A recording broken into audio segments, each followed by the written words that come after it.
Hello everyone, welcome back to our channel. तो आज मैं आप लोगों के लिए लेकर के आया हूँ one of the most important questions और उसी के साथ में है आप लोगों के लिए लास्ट मिनट रिवीजन।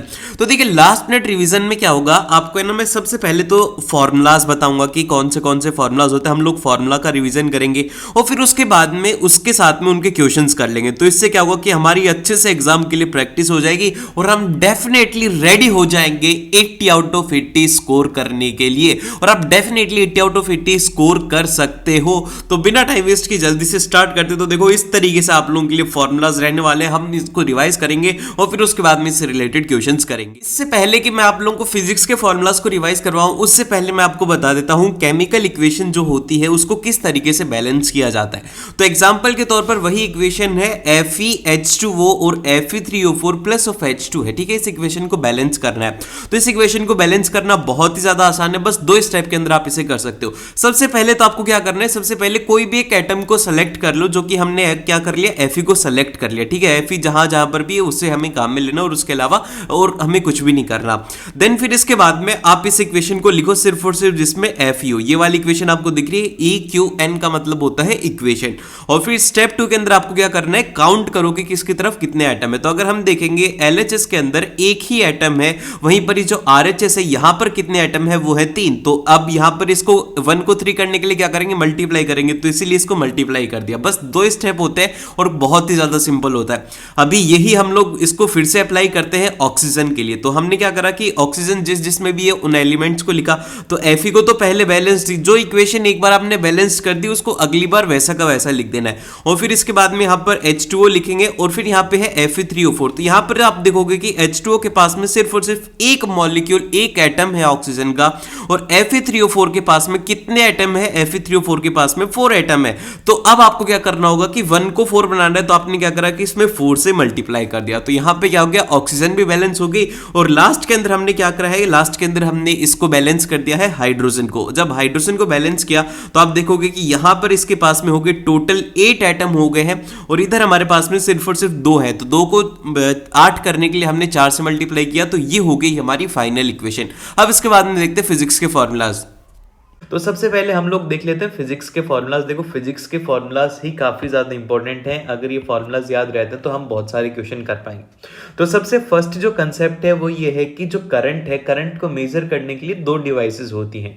एक होता है एम मीटर, जो कि बेसिकली बताता है कि कितना करंट फ्लो कर रहा है। लेकिन अगर हमें उसकी डायरेक्शन चाहिए, अगर करंट की डायरेक्शन चाहिए, तो उसके लिए जो डिवाइस काम में लेते हैं उसका नाम होता है गैल्वेनोमीटर। और फिर इसके बाद में अगर आपको वोल्टेज मेजर करना है तो वहां पे जो काम में लिया जाता है वो लिया जाता है वोल्ट मीटर। यहां पर एक पॉइंट और जरूर से ऐड करिएगा कि जो एम मीटर होता है इसको हम कनेक्ट करते हैं सीरीज के अंदर, और वहीं पर ही जो वोल्ट मीटर होता है इसको हम कनेक्ट करते हैं पैरेलल में। तो ये दोनों के दोनों जरूर से याद रखना। देन फिर इसके बाद में जो नेक्स्ट हमारे पास में आता है वो आता है ओम्स लॉ। तो देखो, ओम्स लॉ के अंदर क्या है कि बेसिकली ओम्स दादा ने एक बात कही थी, वो ये कही थी कि V is equal to IR होता है। मतलब वीर आप याद रख सकते हो, क्या, वीर। ठीक है, याद रखो वीर। तो मतलब वीर से क्या याद हो जाएगा, हमें ओम्स लॉ याद हो जाएगा। अब यहां पर आता है रेजिस्टेंस। अब देखो, रेजिस्टेंस क्या है। देखो, रेजिस्टेंस बेसिकली होता है कि उसमें से, जैसे कि एक कंडक्टर है, कंडक्टर में से जब इलेक्ट्रॉन्स फ्लो हो रहे हैं तो उनको एक फोर्स एक्सपीरियंस होती है, उसी को रेजिस्टेंस कहा जाता है। और जो इसका फॉर्मूला है वो होता है R is equal to rho L/A। और यहां पर रो क्या है, वो है रेजिस्टिविटी, जो कि मटेरियल के ऊपर डिपेंड करती है। L है उसकी लेंथ और A है यहां पर उसका एरिया ऑफ क्रॉस सेक्शन। और जो रेजिस्टेंस ऑफ वायर होता है वो डिपेंड करता है उसके लेंथ के और एरिया के इनवर्सली प्रोपोर्शनल करता है। ये दोनों के दोनों पॉइंट याद रख लेना, R is proportional to L and R is inversely proportional to A। और फिर इसके बाद में अगर हमारे पास में 1 या 2 3 जितने भी रजिस्टर हैं, बहुत सारे रजिस्टर हैं, तो हम उनके दो कॉम्बिनेशन बनाते हैं। एक बनाते हैं सीरीज कॉम्बिनेशन। सीरीज कॉम्बिनेशन वो होता है जिसके अंदर की, जैसे कि फर्स्ट रजिस्टर हमारा ये हो गया, फिर इसके बाद में जो नेक्स्ट रजिस्टर है वो यहीं से ही, ये वाला पॉइंट इसका खत्म है, लेकिन यहीं से ही दूसरे वाले रजिस्टर स्टार्ट हो जाए।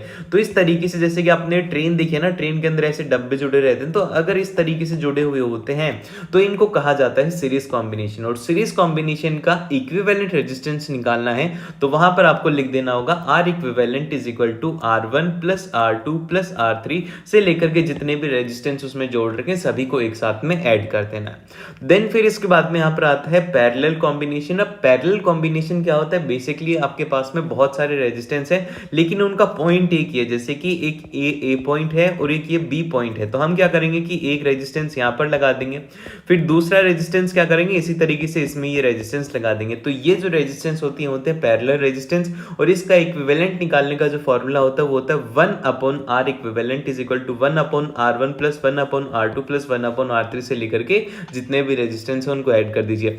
लेकिन अगर मान लो कि सिर्फ और सिर्फ कहा जाए कि दो रेजिस्टर हैं तो उनका इक्विवेलेंट रेजिस्टेंस निकालने के लिए ये फॉर्मूला मत लगाना, सीधा सा आपके पास में आंसर आ जाएगा R equivalent is equal to R1 into R2 divide by R1 plus R2। तो यहां से आपके पास में R इक्विवेलेंट आ जाएगा। देन फिर इसके बाद में हमारे पास में जो नेक्स्ट आता है वो आता है पावर। पावर से रिलेटेड एग्जाम में हर बार एक क्वेश्चन आपको देखने को मिलेगा ही मिलेगा, तो ये वाला फॉर्मूला जरूर से याद रखिएगा। इसका जो फॉर्मूला है वो है हमारे पास में P is equal to VI, ठीक है, PVI है इसका फॉर्मूला। और फिर इसके बाद में यहाँ पर ओम्स दादा को याद कर लो। ओम्स दादा क्या करके गए थे, वो कहे थे वीर, तो वीर यहां से याद किया आपने, तो V is equal to IR, यहां से I की वैल्यू निकाल के रखेंगे तो हमारे पास में दो फॉर्मूलाज और आते हैं। एक आता है P is equal to V square upon में R, और एक आता है P is equal to I square upon R, ठीक, मतलब I स्क्वायर R। अब इसका फॉर्मूला वहां पर काम में लिया जाएगा इस वाले फॉर्मूला का जहां पर कि जो हमारा करंट है, करंट क्या हो जाएगा कांस्टेंट, मतलब कि करंट कांस्टेंट दिया रहेगा, वहां पे हम इस फॉर्मूला को काम में लेंगे। और फिर इसके बाद में जो नेक्स्ट पॉइंट है उसमें ये लिखा गया है, ये वाला पॉइंट एग्जाम में एमसीक्यू की फॉर्म में आता है कि हमारे जो घर होता है उस पे जो हमारी अप्लायंसेस है वो किस तरीके से कनेक्टेड होती हैं। तो हमारे घर पे जो डिवाइसेस कनेक्टेड होती हैं वो होती हैं पैरेलल कॉम्बिनेशन में कनेक्टेड रहती हैं। और फिर इसके बाद में जो नेक्स्ट फॉर्मूला आता है वो आता है फोकल लेंथ का, कि फोकल लेंथ क्या होती है। तो जो फोकल लेंथ रहती है वो रहती है रेडियस ऑफ कर्वेचर का हाफ रहती है। और मिरर के केस में अगर हम लोग बात करें, अगर मिरर है कॉनकेव तो जो फोकल लेंथ है वो हमेशा रहेगी नेगेटिव, और वहीं पर ही अगर हमारा मिरर जो है वो हो जाता है कॉन्वेक्स तो उस केस के अंदर जो हमारी फोकल लेंथ है वो हमेशा रहेगी पॉजिटिव। और फिर इसके बाद में मिरर फॉर्मूला क्या है, मिरर फॉर्मूला रहेगा हमारे पास में 1/F is equal to 1/V plus 1/U। यहां पर याद रखना कि ये जो मिरर फॉर्मूला है इसके अंदर पॉजिटिव का साइन है, यहां पे पॉजिटिव का साइन रहता है। और फिर इसके बाद में जो इसका मैग्निफिकेशन है, मैग्निफिकेशन का फॉर्मूला है HI/HO, मतलब हाइट ऑफ इमेज अपॉन में हाइट ऑफ ऑब्जेक्ट। वहीं पर अगर बात करें इमेज डिस्टेंस और ऑब्जेक्ट डिस्टेंस की तो वो होता है -V/U। और फिर इसके बाद में जो लास्ट में आता है हमारे पास में वो आता है लेंसेज से related lens formula. Lens formula के अंदर बस आपको वैल्यूज पुट करनी है, 1/F is equal to 1/V minus 1/U। तो यहां से हमारे पास में लेंस फॉर्मूला से आपको फोकल लेंथ या फिर जो भी पूछा है उसका आंसर निकालिए। और मैग्निफिकेशन का हमारे पास में रहता है M is equal to height of image upon में height of object is equal to V/U। ये थे सारे के सारे इंपॉर्टेंट फॉर्मूलाज, तो यहाँ पर हमने पूरे कवर कर लिए। अब इसके बाद में हम लोग देखते हैं क्वेश्चन। उससे पहले मेक श्योर कि आप इस वीडियो को यार जरूर से लाइक करें और उसी के साथ में इसको सब्सक्राइब भी कर लेना ताकि आपको है ना आगे और सभी सब्जेक्ट्स की ऐसी ही वीडियोस मिल पाए। अब देखो सबसे फर्स्ट अगर मैं बात करता हूं, ये जो फर्स्ट क्वेश्चन है और बात आप लोगों को क्लियर कर देता हूं कि यहां पर जो हम बात करने वाले हैं एमसीक्यू क्वेश्चन की। देखो एमसीक्यू क्वेश्चन जो है वो काफी ज्यादा इंपॉर्टेंट है, आपके एग्जाम के अंदर 10 से 20 क्वेश्चन आने वाले हैं। तो यहां पर ये एमसीक्यू भी है, वेरी शॉर्ट आंसर टाइप भी है, आंसर टाइप भी है, तो आपको वो सब देख लेना है, ठीक है। अब देखो अगर सबसे पहले वाले क्वेश्चन की बात करें तो इस क्वेश्चन के अंदर क्या कहा गया है, इसके अंदर कहा गया कि what is the nature of a new product which is formed by the action of a water on a quick lamp. तो अब देखो आप लोगों को ये पता होना चाहिए कि क्विक लैम्प का फॉर्मूला क्या होता है। तो क्विक लैम्प का जो फॉर्मूला होता है वो होता है यहाँ पर CaO। ये क्या होता है, ये होता है क्विक लैम्प। मैं इसको QL से लिख देता हूं और इसके साथ में जो वाटर रिएक्ट करता है और फिर इसके बाद में जो फॉर्म होता है आप लोगों के पास में वो होता है CaOH2। अब ये कौन सा कंपाउंड होता है, ये कंपाउंड होता है आप लोगों के पास में बेसिक कंपाउंड है। तो इसको नेचर पूछा गया कि इसका क्या नेचर होगा, तो इसका जो नेचर है वो रहेगा आप लोगों के पास में बेसिक, इसका करेक्ट ऑप्शन। देन फिर इसके बाद में आता है हमारे पास में क्वेश्चन नंबर 2, जिसके अंदर की कहा गया कि विच of the following reaction is an endothermic reaction. अब देखो एंडोथर्मिक रिएक्शन कौन सी होती है?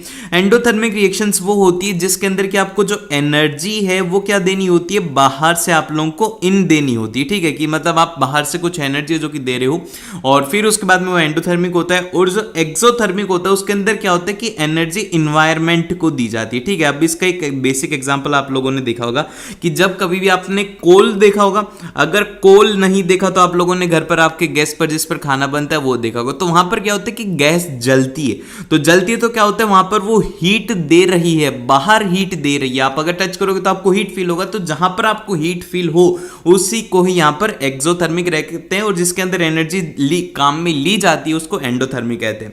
अब इसमें से यहां पर एंडोथर्मिक की अगर बात करें कि कौन सी एंडोथर्मिक है, तो सबसे फर्स्ट जो एग्जांपल दिया गया है वो दिया गया है कि बर्निंग ऑफ अ कोल। तो क्या कोल के जलने से उसको एनर्जी देनी पड़ेगी? नहीं, वो हमें बाहर एनर्जी देता है। तो ये कैसी रिएक्शन हो गई? ये होगी आप लोगों के पास में एक्सोथर्मिक रिएक्शन।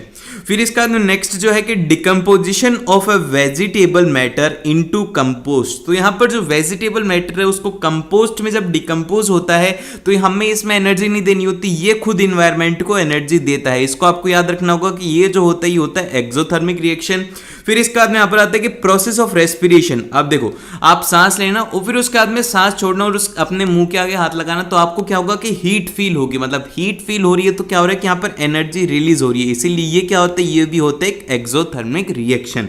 और फिर लास्ट वाला ऑप्शन है कि यहां पर ये दिया हुआ है कि decomposition of a calcium carbonate, जो कि होता है यहां पर CaCO3 to form quicklime. Quicklime को अभी अभी हमने देखा था CaO और फिर उसके साथ में कार्बन डाइऑक्साइड। तो यहां पर ये जो इसमें कन्वर्जन होता है इसमें आप लोग को हीट देनी होती है, इसे हीट करना होता है जब जाकर के ये होता है। तो इसके अंदर क्या होगा कि हमें जब हीट देनी पड़ रही है, इसीलिए इसका जो करेक्ट ऑप्शन रहेगा वो रहेगा यहाँ पर डी ऑप्शन में। इसके साथ में ऑप्शन भी लिख देता हूं ताकि आप जब देखो तो आपको ये समझ में आ जाए, ठीक है। अभी हम बात करते हैं क्वेश्चन नंबर 3 की। अब देखो ये वाला जो क्वेश्चन है काफी ज्यादा इंपॉर्टेंट है क्योंकि इसी से रिलेटेड 2 क्वेश्चन एग्जाम में पूछे जा सकते हैं।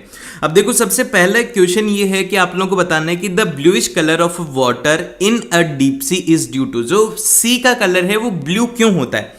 अब देखो क्या होता है कि जब कभी भी लाइट जो आती है और लाइट जब आती है तो वहां पर वाटर मॉलिक्यूल्स प्रेजेंट होते हैं। जब वाटर मॉलिक्यूल्स प्रेजेंट होते हैं तो वहां पर 2 फिनोमिनन होते हैं। एक तो होता है कि यहां पर सबसे पहले लाइट हो जाती है एब्जॉर्ब, ठीक है, फिर उसके बाद में जो सेकंड फिनोमिनन होता है वो होता है यहां पर स्कैटर करने को, उसकी जो लाइट होती है वो स्कैटर कर जाती है। अब जैसे कि काफी सारे कलर्स होते हैं, आपको पता है कि विबग्योर होता है तो इसके अंदर काफी सारे कलर होते हैं। तो आपको ये बात याद रखनी है कि जैसे कि यहां पर ये वाले जो कलर्स हैं इनकी जो वेवलेंथ है वो है काफी ज्यादा हाई, इनकी लॉन्ग वेवलेंथ रहती है। जब इनकी लॉन्ग वेवलेंथ रहती है तो यहां पर क्या होगा कि आसानी से एब्जॉर्ब हो जाएंगे, तो ये स्कैटर होंगे नहीं। तो ये तो यहां पर खत्म हो गए लॉन्ग वेवलेंथ वाले। अब बचते शॉर्ट वेवलेंथ वाले, जो कि यहां पर आप लोगों के पास में बचेगा वॉयलेट और फिर उसके बाद में आप लोगों के पास में यहां पर बचेगा ब्लू। तो ये दोनों कलर बचते हैं। अब ये दोनों कलर क्या होते हैं, ये दोनों कलर हो जाते हैं स्कैटर, जिस वजह से क्या होता है कि जो कलर होता है उसका ब्लू कलर का दिखता है, क्योंकि ब्लू कलर जो होता है वो सबसे कम या फिर सबसे ज्यादा स्कैटर होता है, इसीलिए होता है। वॉयलेंट जो है वो सबसे कम स्कैटर होता है। ये जो फिनोमिनन है इसको ही यहां पर स्कैटरिंग ऑफ लाइट कहा जाएगा और इसका जो करेक्ट ऑप्शन रहेगा वो रहेगा यहां पर सी। और इसी तरीके से याद रखना कि जो स्काई का है वो स्काई का भी यही फिनोमिनन रहता है, इसीलिए वो भी ब्लू दिखता है। ये समझना काफी ज्यादा जरूरी है। इसमें 2 क्वेश्चन कवर हो चुके हैं। फिर इसके बाद में आते हैं यहां पर क्वेश्चन नंबर 4, जिसके अंदर की कहा गया है कि image formed by a mirror is always straight what ever the distance. अब देखो ये क्या होता है, ये किसका केस है, सिंपल सा आप लोगों को पता है कि ये जो केस है ये है आप लोगों के पास में प्लेन मिरर का। प्लेन मिरर का केस कैसे होता है, जिसके अंदर की आपको पता है कि एक ऐसे ऑब्जेक्ट रहेगा, फिर यहां पर एक इमेज बनती है। अब इसी से रिलेटेड कुछ एग्जांपल याद रख लेना, क्योंकि यहां पर एग्जाम में मैं ये नहीं चाहता कि आप बस एक क्वेश्चन करो फिर उसके बाद में छोड़ दो। इसके पीछे का कंसेप्ट ये है कि जो इमेज होगी ये होगी वर्चुअल इमेज होती है, और उसी के साथ में ये कैसी होती है, वर्चुअल होती है और इरेक्ट इमेज फॉर्म होती है। और उसी के साथ में आप ये भी याद रख सकते हो कि इसके अंदर जो होता है लेटरल इन्वर्जन होता है। लेटरल इन्वर्जन का मतलब ये होता है कि आप लोगों का अगर यहां पर ये इसका राइट है, ये क्या है, अगर ये इसका राइट है तो यहां पर इस इमेज का क्या हो जाएगा, ये हो जाएगा लेफ्ट, ठीक है। ये होता है लेटरल इन्वर्जन का मतलब। और इन दोनों की जो डिस्टेंस है मिरर से वो भी सेम रहती है, और उसी के साथ में दोनों की जो हाइट है वो भी सेम रहती है। ये बातें आपको याद रखनी है प्लेन मिरर के केस में। तो इसका जो करेक्ट ऑप्शन रहेगा वो रहने वाला है यहाँ पर ओनली प्लेन मिरर का एकदम से सही ऑप्शन, और इसका ए ऑप्शन एकदम से करेक्ट है। फिर इसके बाद में यहाँ पर आते हैं हमारे पास में क्वेश्चन नंबर 5, जिसके अंदर की कहा गया है कि on placing a copper coin in a test tube containing green ferrous sulphate solution. अब देखो यहाँ पर क्या कहा गया कि एक जो कॉपर कॉइन है, मतलब कि यहाँ पर ये मेटल है जो कि है Cu, ठीक है, मतलब कॉपर, जिसको कि एक टेस्ट ट्यूब में रखा जाता है जहां पर कि क्या है कि ग्रीन फेरस सल्फेट सॉल्यूशन है जो कि क्या है वो है FeSO4 का सॉल्यूशन है। तो अब कहा जा रहा है कि क्या होगा, तो आप जब देखोगे कि यार FeSO4 को जब Cu को रिएक्शन करवाएंगे तो यहां पे हम इस रिएक्शन को बोल देंगे कि हो जाएगा CuSO4 और उसके साथ में Fe, ठीक है। ये रिएक्शन सही है या नहीं है, जल्दी से कमेंट में बताओ यस और नो करके कि भैया ये रिएक्शन आपने सही लिखी है या फिर गलत लिखी है। जल्दी से इसका आंसर कमेंट सेक्शन में बताओ कि ये सही है या गलत है। अब जो भी बच्चे इसको सही बोल रहे हैं उन्होंने यहाँ पे गलती कर दी और ये रिएक्शन हो ही नहीं सकती। क्यों?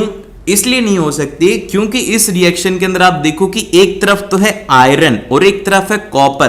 तो अगर बात करें कॉपर की रिएक्टिविटी की तो कॉपर काफी ज्यादा कम रिएक्टिव होता है, और अगर ऐसा ना हो करके ये होता कि CuSO4 और उसके साथ में Fe होता तो ये रिएक्शन हो जाती, क्योंकि Fe जो है वो Cu को हटा करके आ सकता था क्योंकि Fe यहां पर ज्यादा रिएक्टिव है, तो जिस वजह से ये रिएक्शन नहीं हो। ये जो डिस्प्लेसमेंट रिएक्शन है ये जब भी होती है जब यहाँ पर एक मोर रिएक्टिव होता है, लेकिन यहाँ पर क्या हुआ कि फेरस सल्फेट का सॉल्यूशन है तो कॉपर के डालने से कोई भी रिएक्शन नहीं होगी। इसी वजह से जो इसका करेक्ट आंसर है वो रहेगा कि remain green solution with no change in the copper coin. कोई भी चेंज नहीं होगा क्योंकि Fe उसके साथ में रिएक्शन ही नहीं करेगा, तो इसका करेक्ट ऑप्शन हो जाएगा डी। फिर इसके बाद में यहाँ पर आते हैं हमारे पास में क्वेश्चन नंबर 6। अब यहाँ पर बात करेगी कि Anita added a drop each of dilute acetic acid and a dilute hydrochloric acid on a pH paper and compared the color, and which of the following is the correct for conclusion।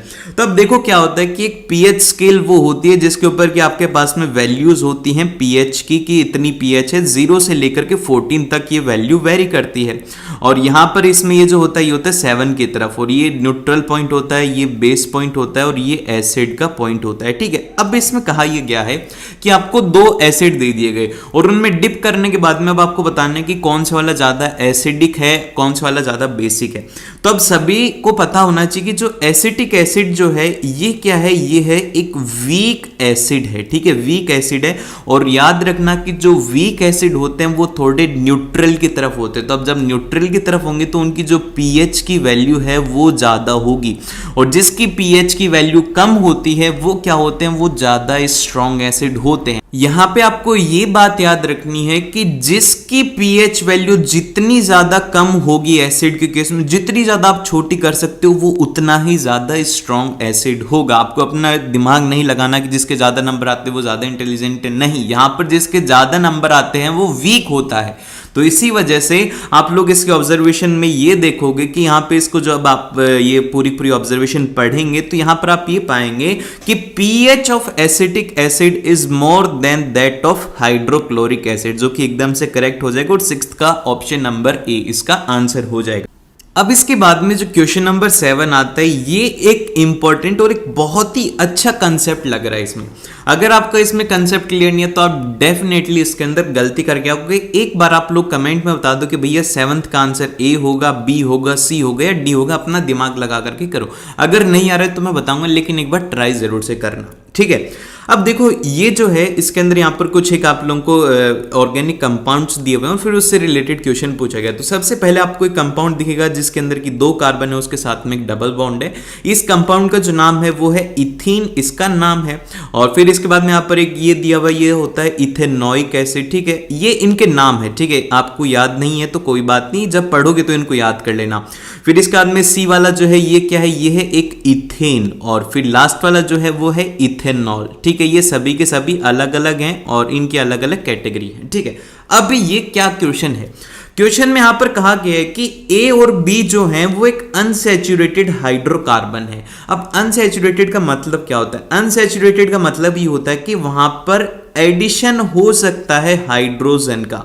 तो अब देखते हैं भैया कि क्या ए वाले के अंदर हाइड्रोजन ऐड कर सकते हैं, मतलब कि जहां पर भी आपको डबल जहां पर भी आपको डबल या फिर अगर ट्रिपल बॉन्ड दिख जाए तो वो क्या होते हैं, वो होते हैं आपके पास में अनसैचुरेटेड हाइड्रोकार्बन। तो यहां पर क्या है भैया, एक साफ सा डबल बॉन्ड है, तो ए तो क्या हो गया अनसैचुरेटेड। लेकिन अगर वहीं पर ही बात करें बी की, तो बी वाले कुछ बच्चों ने बोल दिया होगा कि भैया ये यहां पर अनसैचुरेटेड है, लेकिन बी क्या है, अनसैचुरेटेड नहीं है। अब ऐसा क्यों आप बोलोगे कि भैया यहां पर तो हम हाइड्रोजन को ऐड कर सकते हैं ना, लेकिन यहां पे ध्यान से देखो कि यहां पे हाइड्रोजन के अलावा एक ऑक्सीजन प्रेजेंट है, लेकिन यहां पर बात करी जा रही है हाइड्रोकार्बन की।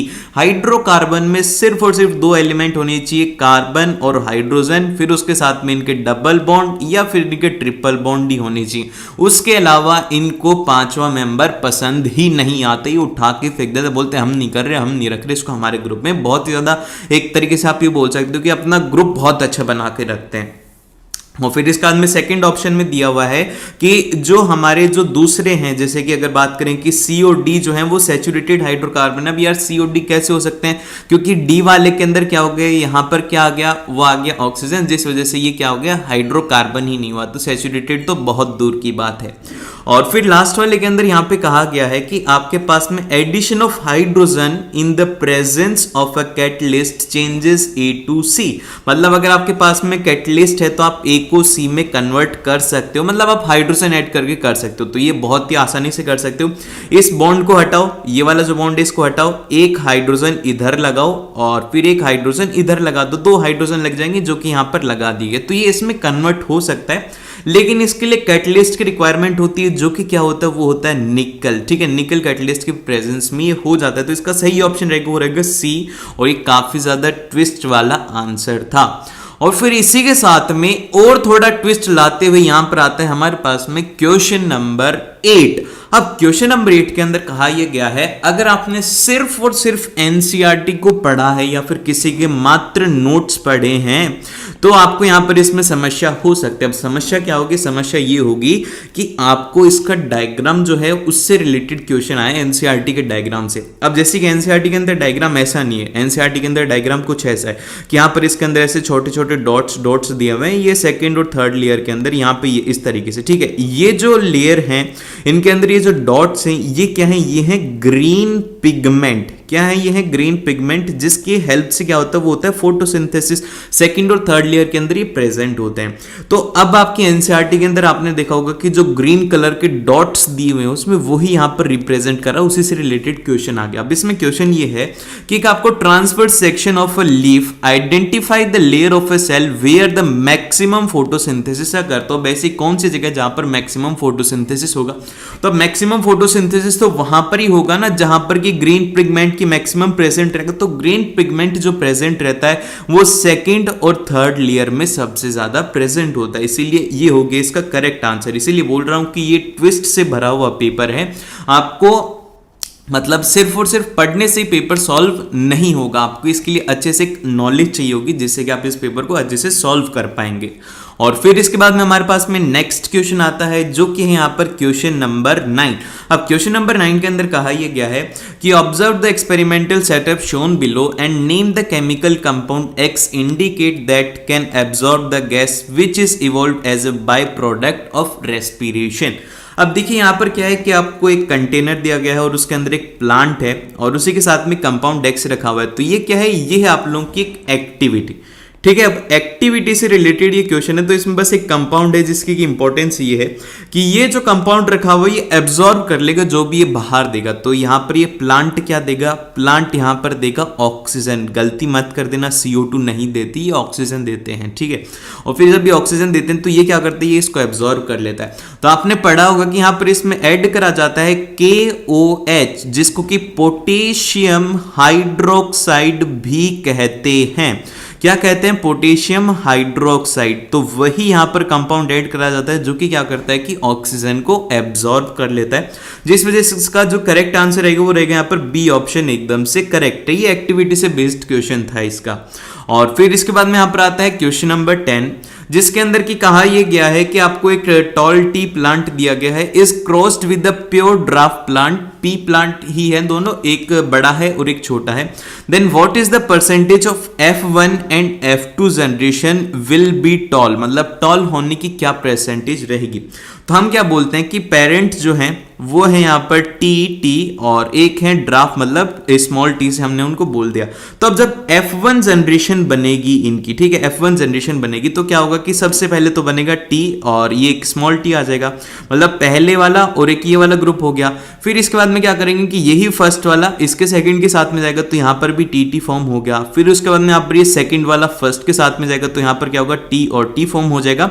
और लास्ट के अंदर क्या होगा कि ये जो कैपिटल टी है ये इसके सेकंड टी के साथ में जाएगा तो यहाँ पर टी हो जाएगा। मतलब क्या हुआ कि यहाँ पर डोमिनेंट जो कैरेक्टर है वो क्या है, वो है टॉल। तो क्या होंगे, सारे के सारे 100% टॉल रहेंगे, ठीक है, ये हो गया इसका आंसर।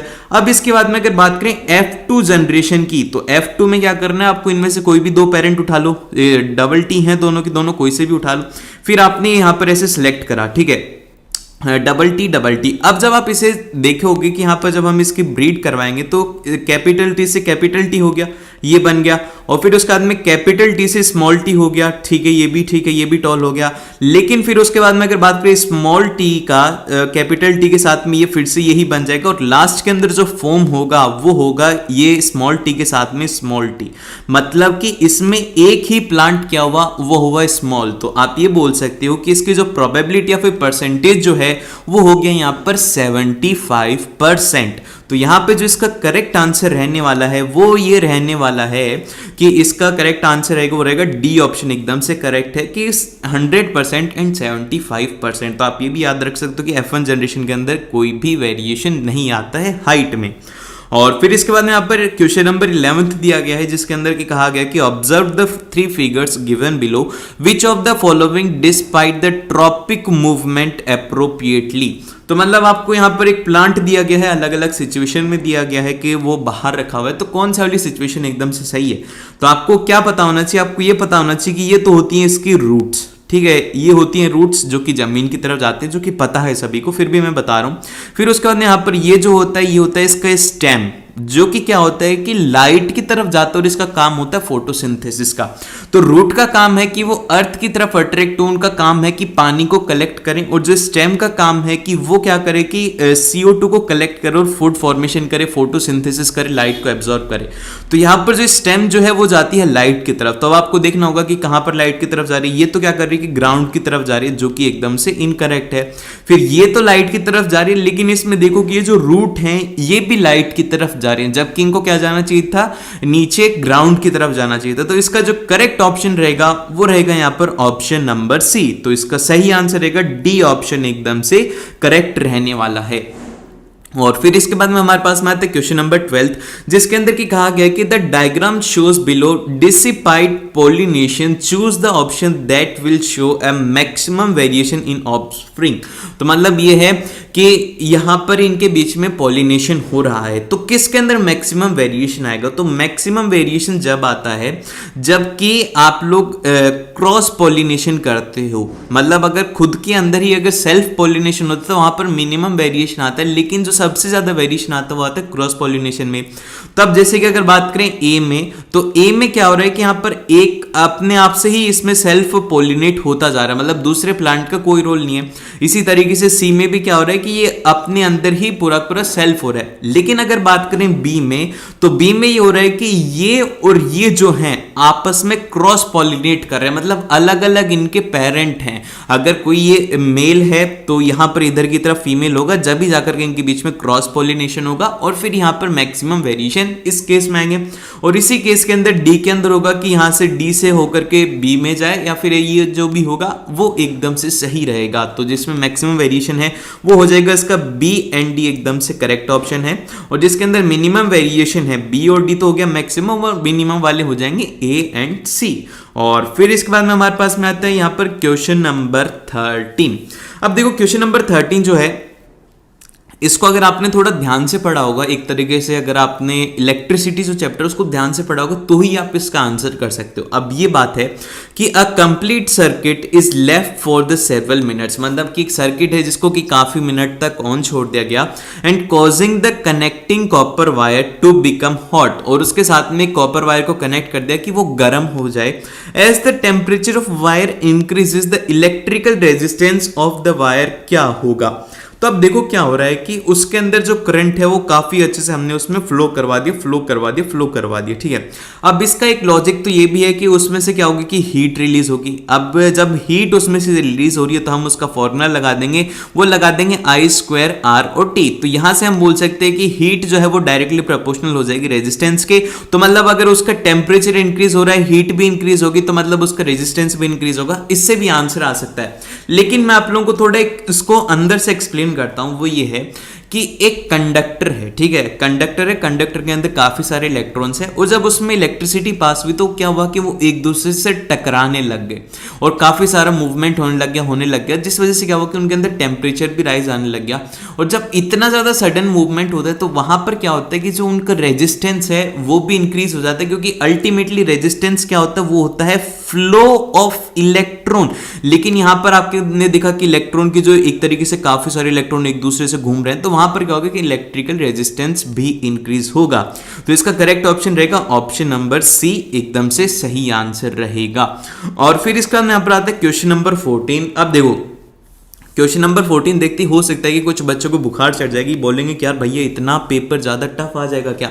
देखो पेपर टफ नहीं आएगा, उसका आपको बस देखने का जरिया जो है वो टफ बना देगा उसको। जैसे कि अब इसके अंदर कहा गया कि कॉपर वायर है जिसको कि हेल्ड करा गया है पोल ऑफ मैग्नेट के बीच में, इस तरीके से इसको हेल्ड कर रखा है, और इसमें से जो करंट है एक बार अगर आप चाहो तो इधर भेज दो, और अगर आपका मन कर रहा है कि यार मैं तो इधर भेजूंगा, तो आपकी मर्जी, आप जिधर भी भेजना चाहो भेज सकते हो। तो अब इसमें होगा क्या, इसमें आपको ये क्वेश्चन समझ में नहीं आएगा, पढ़ते आपको समझ में नहीं आ रहा कि ये क्या है इसके अंदर, कि the current in the wire can be reversed and the pole of the magnet can also be changed in how many of the 4 directions shown can a force act on the wire. तो मतलब किस direction के अंदर जो forces हैं वो act कर सकती हैं।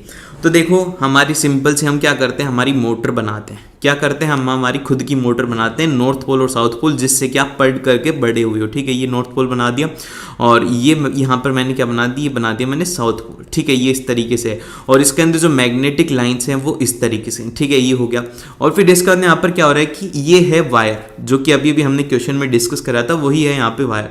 तो अब क्या होगा कि इसके अंदर जो आई है वो इधर ऊपर से नीचे फ्लो कर रहा है। तो आपको क्या करना है कि अपने थंब को क्या करना है कि करंट के डायरेक्शन में कर लेना, और ये तो होगी आपके पास में डायरेक्शन ऑफ मैग्नेटिक फील्ड, और फिर उसके बाद आपकी जो फिंगर होगी वो बता देगी कि फोर्स कहां पर लगेगी। तो सबसे पहले जब आप देखोगे तो जो फोर्स लग रही है वो क्या लग रही है, आउटवर्ड, मतलब कि ऊपर की तरफ। आप देखोगे कि यार ये ऊपर की तरफ फोर्स लग रही है, मतलब अपवर्ड्स। और फिर उसका जब अगर हम रिवर्स कर देंगे इसको, जैसे कि करंट जो था इसकी डायरेक्शन को रिवर्स करेंगे, तो क्या होगा कि यहां से जब हमने इसको डायरेक्शन को रिवर्स कर दिया तो यहां से डाउनवर्ड अपवर्ड था तो ये यहां पर डाउनवर्ड चला जाएगा। और फिर इसके बाद में ये भी कहा गया है कि 2 के अंदर तो आप चेंज कर सकते हो करंट चेंज करके, वहीं पर ही अगर मैं कहूं कि ये जो नॉर्थ है इसको आपको क्या कर देना है साउथ, और ये जो साउथ है इसको कर दो नॉर्थ, तो यहां पर पूरा पूरा खेल चेंज हो जाएगा।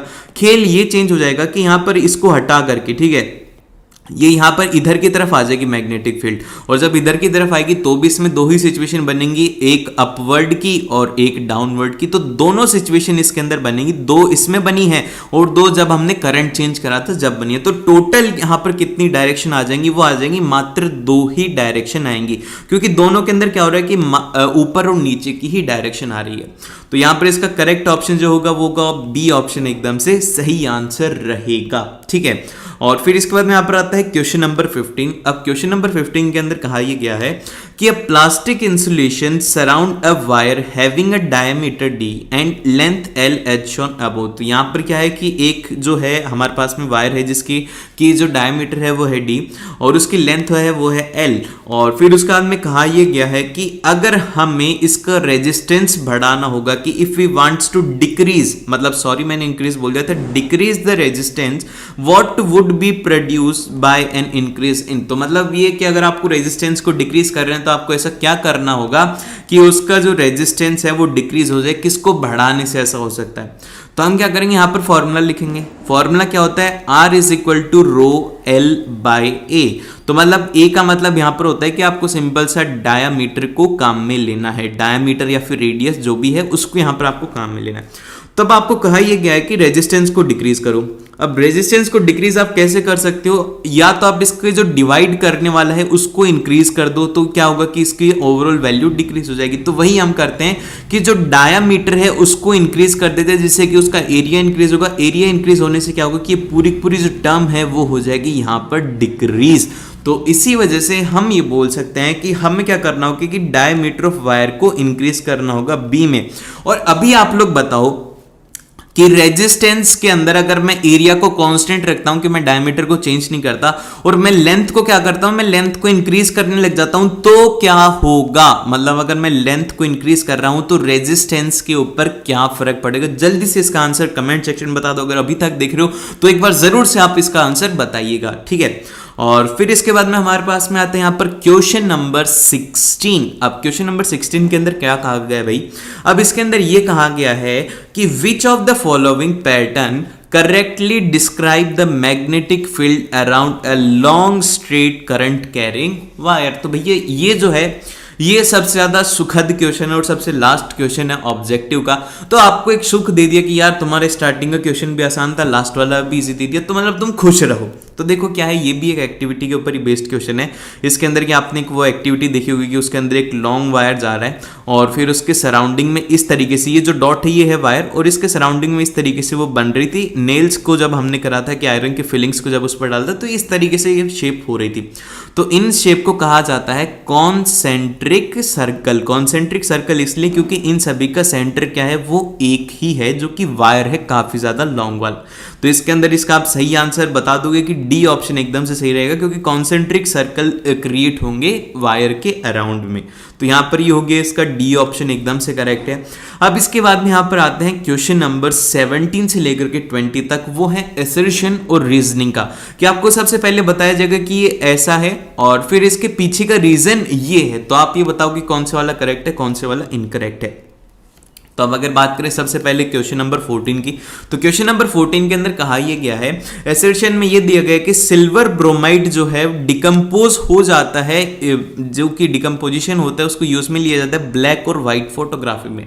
हाँ, एकदम से करेक्ट बात है कि सिल्वर ब्रोमाइड को यहाँ पे व्हाइट और ब्लैक फोटोग्राफी में काम में लिया जाता है। और फिर सेकेंड इसका रीजन ये दिया गया है कि ये ऐसा इसलिए होता है क्योंकि light provide energy for this exothermic reaction. तो यहां पर इसने एक्सोथर्मिक लिख करके फंस गया। अब एक्सोथर्मिक का मतलब क्या होता है, एक्सोथर्मिक का मतलब होता है कि जो रिएक्शन इन्वायरमेंट को एनर्जी दे, लेकिन इसके अंदर क्या हो रहा है कि लाइट जो है वो एनर्जी प्रोवाइड करवा रही है, मतलब लाइट एनर्जी दे रही है, तो उसके अंदर तो एनर्जी दी जा रही है ना, तो इसमें बाहर थोड़ी दे रहे हैं। तो अगर एक्सोथर्मिक की जगह पर अगर वो एंडोथर्मिक दे देता तो ये सेकंड वाला ट्रू हो जाता, लेकिन अब ये फॉल्स हो गया। तो इसका जो सही ऑप्शन आपके पास में रहेगा कि असर्शन तो क्या है, ये तो है ट्रू, और जो हमारे पास में रीजन है ये क्या है, ये है एकदम से फॉल्स। सबसे गलत बात कर दी इसने, इसलिए इसके नंबर काट दो, ओवर एक्टिंग के 20 रुपए काट दो इसके, ठीक है। और फिर इसके बाद में यहाँ पर आते हैं हमारे पास में क्वेश्चन नंबर 18। अब देखो क्वेश्चन नंबर 18 के अंदर कहा यह गया है कि आपके पास में एक हाइट ऑफ जो पी प्लांट है वो कंट्रोल करी जाती है by the efficiency of the enzyme, जो कि एकदम से सही बात है, and is thus control genetically. तो मतलब जेनेटिकली इसीलिए कंट्रोल होती क्योंकि ये एंजाइम्स के थ्रू होता है। हाँ, एकदम से ये स्टेटमेंट के लिए मैं एग्री कर रहा हूं कि ये एकदम से ट्रू है इसका। फिर इसका रीजन ये यहां पर दिया गया है, ऐसा रीजन इसलिए होता है क्योंकि सेल्यूलर जो डीएनए होता है is the information source for making the protein in the cell. हाँ भैया, इसमें एकदम से इसने समझदारी वाली बात करी गई है कि जो डीएनए होता है, डीएनए के पास में ही पूरी इंफॉर्मेशन सोर्स होती है कि किस तरीके से प्रोटीन बनेगा एक सेल में। तो यहां पर ये भी क्या हो गया, ये हो गया एकदम से ट्रू। तो यहां पर जब सब कुछ ट्रू है तो यहां पर फिर कंफ्यूज करने के लिए आ जाता है कि भैया आप ये बताओ कि एक्सप्लेनेशन सही है या नहीं है। तो इसका एक्सप्लेनेशन भी एकदम से सही है। तो जो हमारे पास में 18th वाले का आंसर रहेगा वो ए ऑप्शन एकदम से करेक्ट रहेगा। और फिर इसके बाद यहां पर आता है क्वेश्चन नंबर 19। अब क्वेश्चन नंबर 19 के अंदर कहा यह गया है कि आपके पास में एम्फीबियंस, अब देखो आपके पास में तो एम्फीबियन हो नहीं सकते क्योंकि आप लोग इंसान हो, हम क्या है, हम हैं मैमल्स। तो यहाँ पर बात करी जा रही है किसकी, एम्फीबियंस की। तो एम्फीबियंस में के रिलेटेड बात की गई है कि amphibians can tolerate mixing of oxygenated and deoxygenated blood. हाँ, एकदम से सही बात है कि वो इसको टॉलरेट कर सकते हैं, लेकिन जो हम ह्यूमन बींग्स है ये इसको बिल्कुल भी टॉलरेट नहीं करते। हमें बिल्कुल भी पसंद नहीं आता कि जो हमारा ऑक्सीजन वाला खून है और जिसमें से ऑक्सीजन निकाली हुई है उसको मिक्स कर दोगे तो हम शांत बैठेंगे, हम शांत नहीं बैठते इसको लेकर के। तो ये एम्फीबियंस के लिए ट्रू है, स्टेटमेंट एकदम से ट्रू रहा भाई। और फिर इसके बाद यहाँ पर रीजन क्या दिया हुआ है, रीजन ये दिया हुआ है कि amphibians are the animals with the 2 chambered heart. तो अब यहां पर आ गया ट्विस्ट। तो अब यहां पर मैं क्वेश्चन पूछता हूं कि यहां पर एम्फीबियंस के अंदर कितने चैम्बर का हार्ट होता है। जल्दी से क्या करोगे, कमेंट के अंदर बताओगे कि भैया ये जो 19th वाले का आंसर है वो ये है। जल्दी से इसका आंसर बताओ यार। देखो मैं इसका आंसर बताने को बहुत ज्यादा बेताब हूं, लेकिन मैं आपसे भी सुनना चाहता हूं। अब देखो जिसको नहीं आ रहा वो जाकर के इसको एक बार जरूर से पढ़ लेना। वो ये है कि जितने भी एम्फीबियंस होते हैं उनके पास में 2 ना होकर के उनके पास में 3 चैम्बर होते हैं। जब 3 चैम्बर होते हैं इसीलिए उनको इससे कोई फर्क नहीं पड़ता। तो यहाँ पर 19th वाले का जो सही आंसर रहेगा वो रहेगा यहाँ पर दोनों की दोनों एकदम से करेक्ट नहीं है, क्योंकि यहाँ पर 2 की बात करी गई है और ये यहाँ पर मतलब होते 3 हैं लेकिन ये बात 2 की कर रहा है, तो ये क्या हो गया, ये हो गया फॉल्स। तो ये स्टेटमेंट हो गया। और फिर लास्ट वाले के अंदर ये दिया गया है कि on freely suspending a current carrying solenoid it comes to a rest in a geographically NS direction. और फिर इसके बाद में इसका रीजन ये दिया हुआ है कि one end of a current carrying straight solenoid behave as a north pole and the other end as a south pole. एकदम से करेक्ट बात है, इसमें तो इसने कोई गलती नहीं करी और इसने सब कुछ ही सही बोल दिया कि दोनों के दोनों करेक्ट है, दोनों करेक्ट एक्सप्लेनेशन है। तो 20 वाले का जो करेक्ट आंसर हो गया वो हो गया आई थिंक कि ए ऑप्शन एकदम से करेक्ट है। अब हम चलते हैं इसके नेक्स्ट सेक्शन की